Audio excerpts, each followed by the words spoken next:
Ito lang naman po ay kung hindi ninyo napansin. Alam niyo po ba, I was talking to some of my friends and some of my relatives a while ago and yung parang ano lang yung parang tapunan lang ng salita. Mainit ano? Mainit. Okay, mainit. Tapos may sabi niya kanina, nasa sasakyan kami. Oo nga eh, dati hindi naman ganito. Yun. Then, yung kapitbahay naman namin, biglang nagsalita rin kanina. Okay, pag uwi ko, sabi niya ganon, ang init, parang iba na ang panahon ngayon. Tingnan niyo po yan, salitang yan. Bantayan niyo ang pananalitang yan. Tama yung sinabi ng kapitbahay namin. Unbeliever yan ha. Ang sabi niya, iba na ang panahon ngayon. Basta may naramdaman ako nagbago. Then, itong hapon lang po, siguro wala pang 30 minutes kasi hilig ko po talaga mag-analyze ng mga bagay-bagay, you know? And alam niyo yung last decade, naging napakasiyang decade po niyan dahil po panay kami pasyal, no? Papunta kung saan, Singapore, ganyan, Malaysia, nagtutur. And then, nung bago mag-strike po yung COVID-19 yan, ito po ay talagang nagkaroon ng napakalaking impact sa buong mundo. Yung global economy, nanganib, ano? Pero ang buti ng Panginoon, tapos na po lahat ng yan. Okay, makinig po mabuti, importante po yan. Tapos na po ang COVID-19 season. Okay? So, ang natutuwa naman ako sa Lord dahil ang daming nagsasabi, may bago tayong ganito, ganyan, ganon, bla bla bla, chu, etc., etc. Pero wala naman po. Wala naman po. Thank you, Lord. Thank you, Jesus. Okay?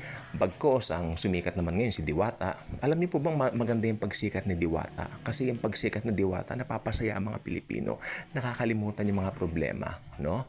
At yung sa mayor, yung si Alice Goo, no? Nakakalungkot yung sinapit niya. Pinagpre-pray ko po yung mga taong ganyan na Lord, gabayan po ninyo sila. Kailangan po nila kayo. Okay? So marami siyang memes dito sa FB, pati si Boy Dila. Kilala niyo si Boy Dila, no? Ayan, mga pampasaya sa ating mga Pinoy. Alam niyo po ba tayo mga Pilipino sa gitna ng mga ganyan? Kaya nating tumawa. Ayan ang gift ni Jesus sa mga Pilipino. Sa gitna ng COVID nung araw, natatandaan ko po, ang mga tao nakangiti pa rin, no? Minsan talagang nagpasaway, pumunta pa rin sa Quiapo, bumili pa rin ng kung ano-ano, 'di ba? Maski bawal lumabas pa rin. Talagang merong nilagay si Jesus sa ating mga Pinoy na something. Pero pagkatapos ng COVID, anong mga napansin po ninyong pagbabago? Number one, mas lalong naging malapit ang mga tao sa kanilang mga cellphones at mga gadgets. Higit. Alam nyo, ang COVID-19 season tumagal lang ng year 2020 at natapos ng year 2023. 3 taon lang po siya talaga, yung kasagsagan. Kasi wala na pong variant na malala after 2023 ng January. So, mas lalong naging close at mas lalong naging attached, especially yung mga bata sa kanilang mga gadgets. So I think itong ating paggamit ng mga gadgets ay nagkaroon po talaga ng malaking impact sa ating lahat. Ako naman po, pag hindi ako gagamit ng gadget, ay talagang mahihirapan po tayong mag-vlog. May nagrereklamo sa akin dito, mahina raw. Ito, ginagamit ko ito, mahina. May kalumaan na po ito eh. 'Di ba? So ako po ay bumili po ng bagong cellphone at hindi ko alam kung kailan po ito darating, ano? At doon po ay hindi na po ako mahihirapan kasi mas malaki po yung gig na tinatawag. Ayaw ko pong mabitin kayo sa mga natin.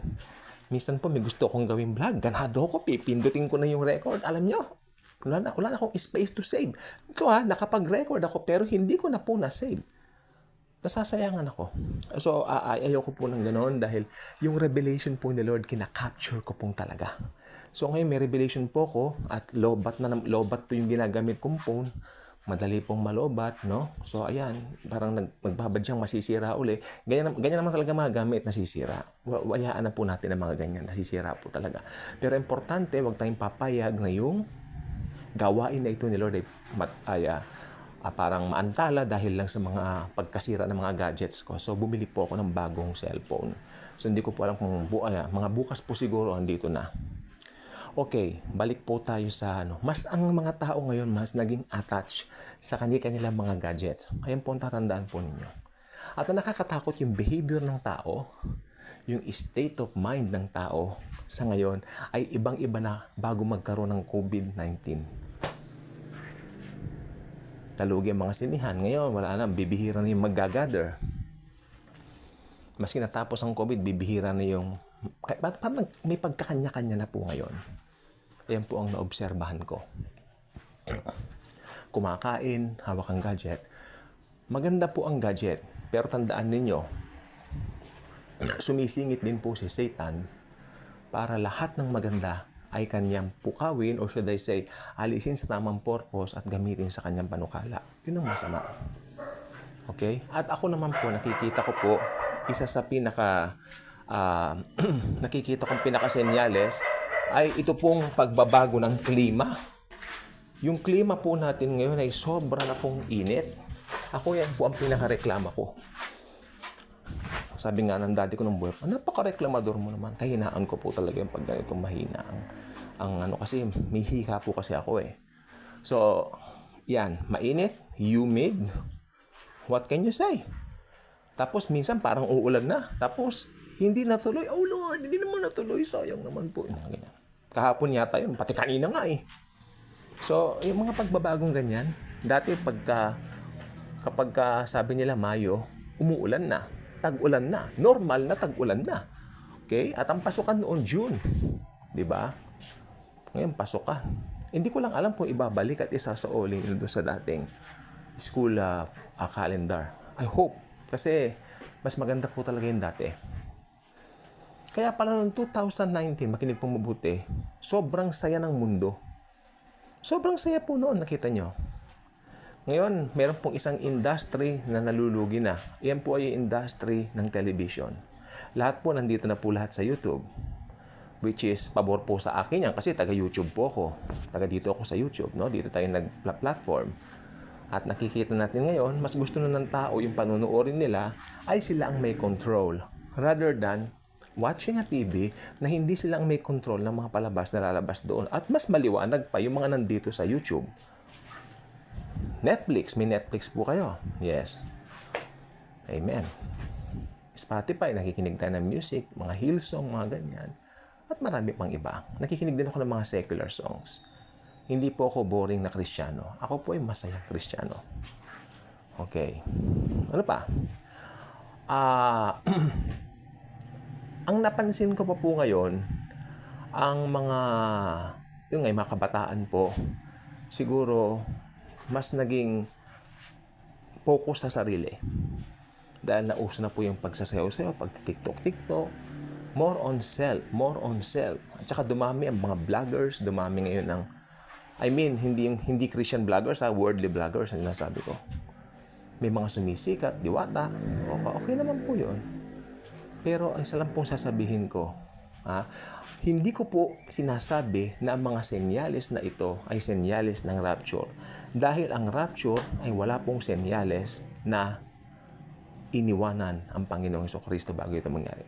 Naglalakad dalawa, kinuha ang isa. Ganun agad eh. Natutulog dalawa, kinuha ang isa. Ayun po, rapture verse po yan.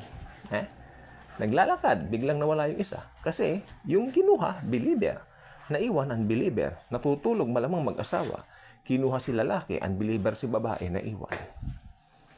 Okay, ngayon may nagtanong dito, revelations from God, sabi niya, Sir, ano ba naman yung tanong na yan?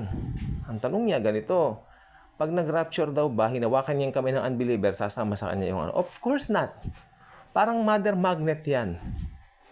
Parang mother magnet yan na maski iwa-hiwalay mo yung mga pinagdidikdik mong mga magnets, sasama lahat yung maliliit niya. Walang matitirang buhangin. Kumbaga magnet ka tapos, depende na pag buhangin ka rin. Diba? Magnet ka tapos, ahawakan mo yung buhangin, sasama yung buhangin sa magnet? No, hindi pwede.